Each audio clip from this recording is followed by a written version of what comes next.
कृष्ण हरी सर्वांना. आता सकाळचे 6:30ला 5 मिनटं बाकी आहेत. तर भाग क्रमांक 45 ची सेवा मी आता चालू करत आहे. वक्रतुंड महाकाय सूर्यकोटी समप्रभा निर्विघ्नं कुरु मे देव सर्व कार्येषु सर्वदा. अलंकापुरी पुण्यभूमी पवित्र तिथे नांदतो ज्ञान राजा सुभान. या आढळीत नामा पुण्यराशी. नमस्कार माझ्या सद्गुरू ज्ञानेश्वराचे.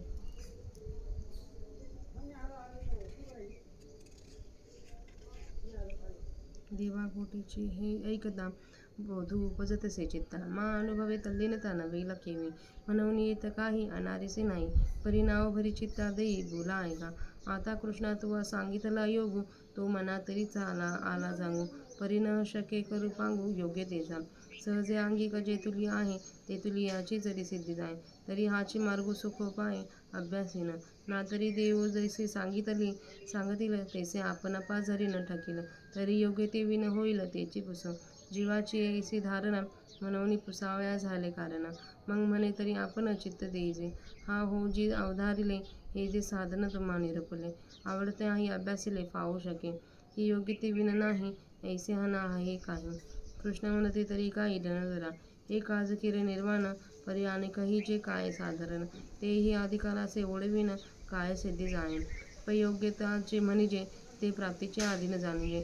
काय जे योग्य होऊ निकेचे ते आरंभी फळे. तरी तैसे येत काही सावियाची केनी नाही. आणि योग्याची काही खाणी ऐसे. नावे कविरक्तू झाला देहधर्मी नेतो. तरी तोची नवे व्यवस्थितो अधिकारिया. येतुलाली आईनी माझे एवढे योग्यपणे तो तेही जोडे. ऐसे प्रसंग साखळे फेडिले तयांचे. मग म्हणे गा पार्था तेही ऐसे व्यवस्था. आणि त्यासी सर्वथा योग्यता नाही. नात्यशनतस्तु योगस्ती न चैकांत मनशंता. न चात्व स्वप्नशीलस्य जाग्रतो नैव चार्जुन. जो रसनांद्रियेंच्या अंकिला का निद्रेसी जीवे विकला. तो नाही तमने त्याला अधिकारिया. अथवा आग्रहाची बांधोडी क्षुधा तृषा कोंडी. आहारी ते तोंडी मारुनिया. निद्राची वाटा नवसे ऐसा दृढ विचेनी अवतरणे नाचे. ते शरीरसे नव्हे तयाचे मा योगू करुणाचा.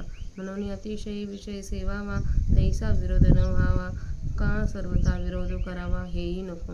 युक्ताहार विहारस्य युक्तचेष्टस्य कर्मसु. युक्त स्वप्नावबोधस्य योगी भवती दुःखः. आहार तरी सेविजे परी युक्तीचे नियमापे मविजे. क्रिया जात आचरिजे त्याची स्थिती. पितला बोलिजे मितला पाऊली चालिजे. निद्रेही मानुनिजे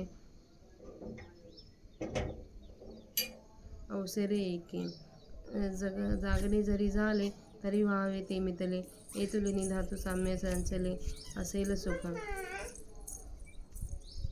या ऐसे युक्तचे निहाते जे इंद्रियावो खोजी भाते. ते संतोषाशी वाढते मनीची करी. यदा विनयतं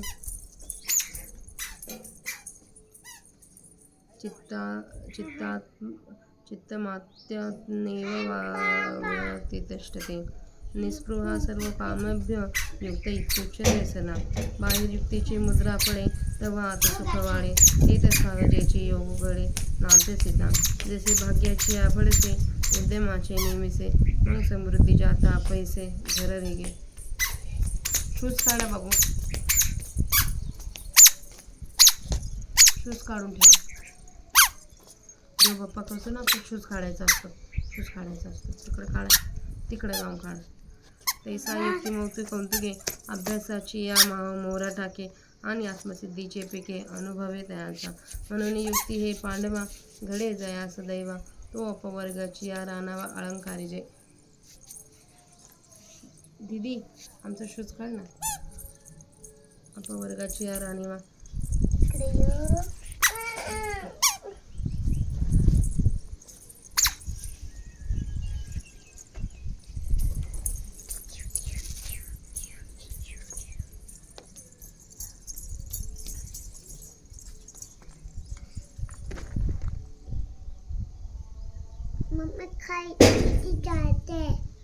हे खाली जाऊन होते दीदी.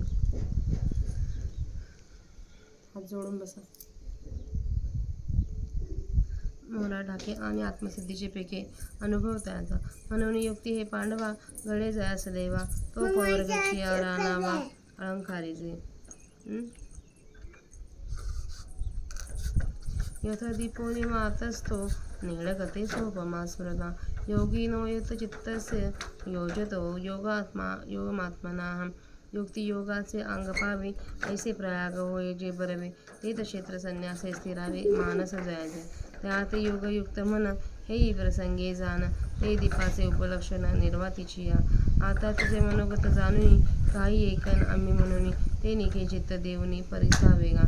तू प्राप्तीचा चाडवासी, परी अभ्यासू दक्षु नवसी, ते सांग पा काय बिहसी दुवाडपणा, तरी पालता हे जणे, सायास घेशी हे मने हो मने, वाया बागुल ये दुर्जने इंद्रिये करीती. पायी पा आयुष्याचा अडळ करी, जे सरते जीवित वारी, तया औषधा ते वैरी काय जीवान म्हणे. ऐसी हुतासी जे जे निके, ते सदाची या इंद्रिया दुखे, एरवी सोपे योगा सारेखे काही आहे.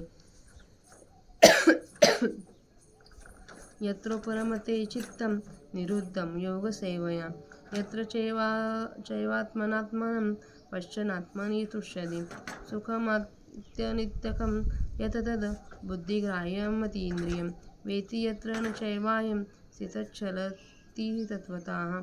म्हणून आसनाची या गाडिका, जो आम्ही अभ्यासू सांगितला नेका, तेने होईल तरी हो का निरोधूया. एरवी तरी येणे योगे, जे इंद्रिया विधान लागे, ते चित्ती भुटोरिगे आपण भिया. परतोनी पाठी मोरे ठाके, आणि आपण ते आपण देखे, देखत खे ओळखे म्हणे तत्व ते मी. ती ओळखी चिसरिसे, सुखाची या साम्राज्य बैसे, चित्तपण समरसे विरोणी जाये. जया परिते अनेक नाही, जया ते इंद्रिये नेनतिके, ते आपणचे आपुले ठाई होऊन टाके. यम लब्ध्वा चापरं लाभं मन्यते नाधिकं ततः, यस्मिन् स्थितो न दुःखेन पुराणापि विचालत्यं. मग मेरूपासून थोरे, देह दुःखाचे निडोंगरे, दाटी झोपा परी भारे, चित्त न दटे. काश श्रीवळी तोडिलिया, देह आगीमजी पडिलिया, चित्त महासुख पहुडलिया शेवोची निये. ऐसे आपण परिगुणी ठाये, मग देहाची वासना पाहे, आणि कची सुख होऊन जाये म्हणून विसरे.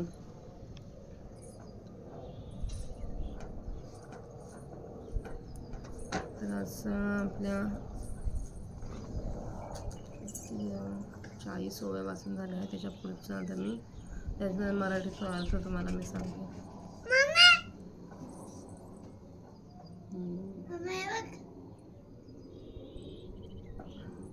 एरोप्लेन ना, एरोप्लेन नाही, आकाशला बघ ना. चलो हम नीचे घुसते. देवा, योगाचे हे वर्णनच केवळ ऐकले असता चित्तात ज्ञान उत्पन्न होते, तर मग अनुभवाने तल्लीनता कशी होणार नाही. म्हणून तुझ्या सांगण्यात काही अन्यथा नाही. परंतु क्षणभर माझ्या एका बोलण्याकडे लक्ष दे. कृष्ण, तू जो आता योग सांगितलास तो माझ्या मनाला तर चांगलाच वाटला, परंतु माझ्या ठिकाणी अधिकाराची उणीव असल्यामुळे मी त्याचे अनुष्ठान करू शकत नाही. माझ्या अंगात स्वभावतः जितकी योग्यता आहे, तेवढ्याच योग्यतेने जर हा अभ्यास सिद्धीला जाईल, तर याच मार्गाचा मी सुखाने अभ्यास करीन. अथवा देव जसे सांगतील तसे ते जर आपल्या हातून होणार नसेल, तर योग्यतेशिवाय जे होण्याजोगे असेल तेच विचारू. माझ्या मनाची अशी समजूत झाली म्हणून पुसण्याचे प्रयोजन पडले. म्हणून मी म्हणतो, आपण इकडे लक्ष द्यावे. अहो महाराज, ऐकले का? तुम्ही जे हे साधन सांगितले, त्याचे वाटेल त्याने अनुष्ठान केले तर ते साध्य होईल काय? अथवा योग्यतेशिवाय प्राप्त होत नाही असे काही येथे आहे? असे अर्जुनाने विचारले. तेव्हा श्रीकृष्ण म्हणतात, अर्जुना, हे तू काय विचारतोस? ही तर अत्यंत उच्च दर्जाची गोष्ट आहे. पण इतर काही साधारण काम असते, ते तरी अधिकाराच्या योग्यतेशिवाय सिद्धीस जाते काय? परंतु योग्यता जी म्हणावयाची ती प्राप्तीच्या अधीन आहे असे समजावे. कारण योग्य होऊन जे करावे ते आरंभीच फलदायक असते. तर तसं काही येथे योग्यता हा सहज बाजारात मिळणारा माल नाही. आणि योग्य पुरुषाची खाणी आहे काय? थोडासा विरक्त असून देहाच्या गरजा ज्याने आवरल्या आहेत, तोच या कामी योग्य अधिकारी नाही काय? एवढ्या युक्तीने एवढी योग्यता तुलाही प्राप्त होईल. ज्ञानेश्वर महाराज म्हणतात की अशी त्याची अडचण देवाने अवघानेच दूर केली. मग देव पुढे म्हणतात, अर्जुना, त्याचा असा नियम आहे की जो अनियमित वागतो त्यास मुळीच योग्यता नाही. रिमोट येतो. पण हे अर्जुना,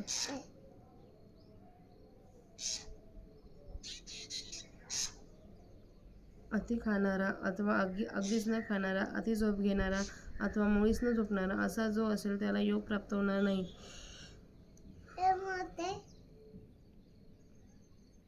जो जिवेच्या अधीन आहे किंवा झोपेला जीवापासून वाहिलेला आहे तो योगाविषयी अधिकारी आहे असे म्हणता येत नाही. अथवा जो हट्टाच्या बंधनाने भूक व तहान खोडतो व भुकेला मारून आहार चोळतो व जो निद्रेच्या वाटेत जात नाही, याप्रमाणे ज्याच्या ठिकाणी हट्टाचा पूर्ण संचार होऊन जो नाचतो त्याचे ते शरीरच त्याच्या ताब्यात राहणार नाही, तर मग योग कोण करणार? म्हणून विषयाचे अतिसेवन करावे अशी विरोधी बुद्धी नसावी किंवा वाजवीपेक्षा फाजील नियमन करणे हेही कामाचे नाही. ज्याचे खाणे व हिंडणे परिमित आहे, जो सर्व कर्मे मापून करतो, ज्याची निद्रा व जागर परिमित आहे, त्याला हा योग संसाररूपी दुःखाचा नाश करणारा होतो. अन्न तर सेवन करावे, परंतु नियमाच्या मापाने मोजलेले असावे. त्याचप्रमाणे इतर सर्व क्रिया कराव्यात. मोजके शब्द बोलावेत, नियमित पावलांनी चालावे व एका योग्य वेळी झोपेलाही मान द्यावा. जागावयाचे जरी झाले तरी तेही परिमितच असावे. एवढ्याने अनायासे कफवातादी सर्व धातूंची समता राहील. अशा नियमितपणाने इंद्रियांनी विषय दिले असता मन संतोषाला वाढविते. जेव्हा नियमन केलेले असे चित्त आत्म्याच्या ठिकाणी लय पावते आणि जेव्हा सर्व प्रकारच्या इच्छांविषयी साधक निरीच्छ होतो, तेव्हा त्याला योग सिद्ध झाला असे म्हणतात. बाह्येंद्रियांना नियमितपणे चे वळण पडते आणि मग अंतःकरणात सुख वाढते. अशा स्थितीत अभ्यासाचे कष्ट न पडता योगाचा अभ्यास सहजच होतो. ज्याप्रमाणे दैवाचा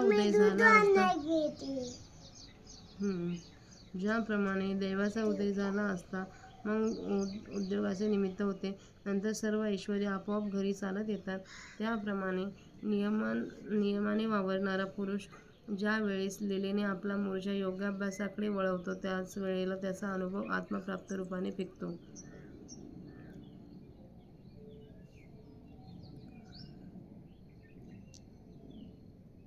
म्हणून अर्जुना, हा नियमितपणा ज्या भाग्यवानाच्या हातून घडतो तो पुरुष मोक्षाच्या राज्याने अलंकृत होतो.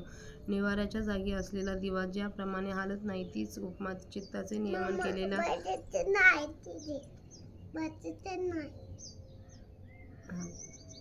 व आत्मयोगाचे अनुष्ठान करणाऱ्या योगी मनुष्य संबंधाने जाणावी. नियम आणि योग ज्यावेळी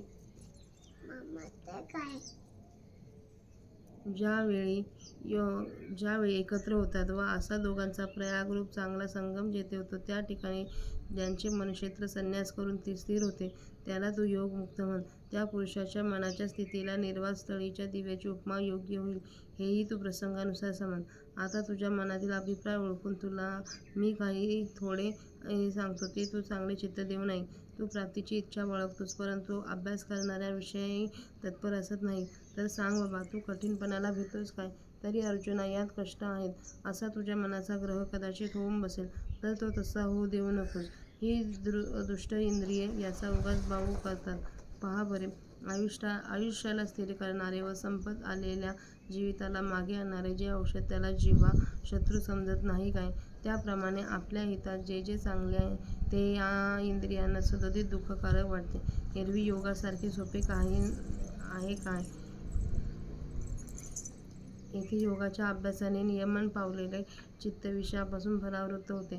तेथे साधक आपल्याला पाहून आत्मस्वरूपी सुख पावतो, जे सुख सर्वोत्कृष्ट आहे, जे केवळ बुद्धिगम्य आहे, जे इंद्रियांना गोचर व जे सुख भोगीत असताना तो योगी आपल्या स्वरूपापासून चलन पावत नाही, असे सुख योग्याच्या अनुभवाला येते.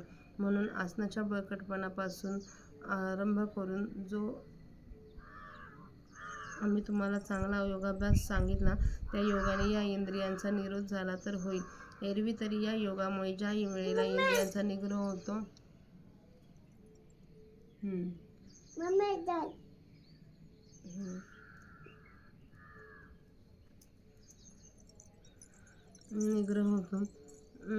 त्यावेळेला चित्त आपल्या चैतन्याच्या भेटीला निघते. ते ज्या वेळेला विषयांना सोडून परत अंतर्मुख होते आणि आपण आपल्या आत्मस्वरूपाला पाहतो आणि पाहिल्याबरोबर त्या स्वरूपाची ओळख पटते, तेव्हा ते तत्व मी आहे अशा समजुतीवर ते येते. त्या ओळखीबरोबरच ते सुखाच्या साम्राज्यावर बसते आणि तेथे आत्म्याशी समरस झाल्याने चित्ताचा चित्तपणा नाहीसा होतो व ज्याहून दुसरे काही नाही व ज्याला इंद्रिय केवळ जाणत नाही असे जे चैतन्य ते मन आपण स्वतः आपल्या ठिकाणी होऊन राहते आणि जे सुख मिळाले असतात त्यापेक्षा अधिक दुसरा काही लाभ नाही असे मानित नाही व ज्या सुखामध्ये असताना योगी मोठ्या दुःखाने देखील डगमगत नाही. मग मेरूपेक्षा मोठ्या दुःखाच्या डोंगराने त्याचा जरी देह दडपला तरी पण त्या भाराने त्याचे चित्त दडपत नाही अथवा शस्त्राने त्याचा देह ताडला किंवा देह अग्नीमध्ये पडला तरी चित्त निरतिशय सुखात लीन झाल्यामुळे परत वृत्तीवर येत नाही. याप्रमाणे चित्त आपल्या ठिकाणी येऊन राहिल्यावर मग देह तादात्म्य घेत नाही व अलौकिक सुखच बनल्यामुळे ते चित्त देहाला विरते. अशाप्रमाणे आता आपलं 371 ओव्यांचं पठण झालं आहे. रामकृष्ण हरी सर्वांना.